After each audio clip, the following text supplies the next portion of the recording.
அனைவருக்கும் வணக்கம்.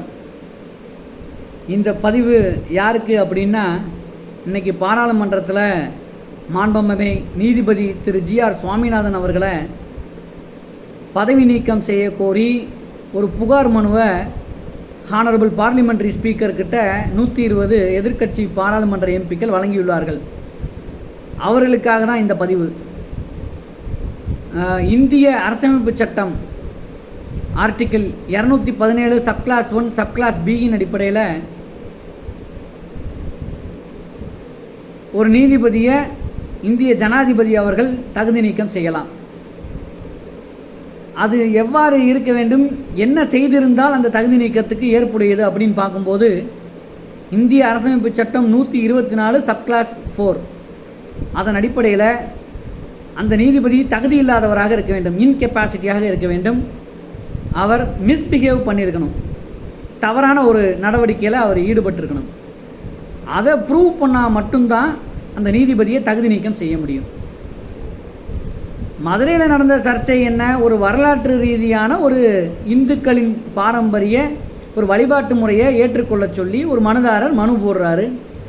அந்த மனுவின் அடிப்படையில் அதை விசாரித்த திரு மாண்புமிகு நீதிபதி அவர்கள் அதனுடைய சாராம்சங்களை கண்டறிந்து வரலாற்று ரீதியான ஆய்வறிக்கையை மேற்கொண்டு நேரடியாக கள ஆய்வினை மேற்கொண்டு முந்தைய தீர்ப்புகளை வைத்து அவர் ஒரு தீர்ப்பளிக்கிறார்.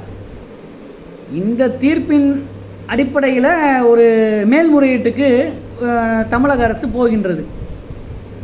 அப்படி இருக்கும் பட்சத்தில் இந்த ப்ராசஸிங்கில் இருக்கும்போது எதுக்கு நீதிபதி அவர்களை தகுதி நீக்கம் செய்யணும்? இவரை தகுதி நீக்கம் செஞ்சுட்டா உண்மையெல்லாம் மூடி மறைச்சிடலாமா? நியாயம் மறைஞ்சு போயிருமா?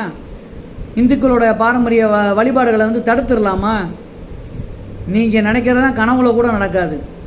ஒரு மாண்புமிகு உயர்நீதிமன்ற நீதிபதி அவர்களை தூக்கணும்னா ஏகப்பட்ட வழிமுறைகள் இருக்குது. இப்போ தானே மனு கொடுத்துருக்கீங்க, இனிமே தான் 3 பேர் கொண்ட கமிட்டியை ஃபார்ம் பண்ண போகிறாங்க. அந்த கமிட்டி அந்த எவிடன்சஸை, அந்த சர்க்கம்ஸ்டான்சஸை, அனைத்து ஆவணங்களையுமே பட்டியலிட்டு எக்ஸமைன் பண்ணி அது நிறைய வழிகாட்டுதல்கள் இருக்குது, அதெல்லாம் ஃபாலோ பண்ணி சப்போஸ் அதுலேயுமே ஜி.ஆர். சுவாமிநாதன் அவர்கள் மேலே குற்றச்சாட்டு ஊர்ஜிதப்படுத்தப்பட்டாலும் அது பழையபடி நாடாளுமன்றத்துக்கு தான் திரும்ப போகணும்.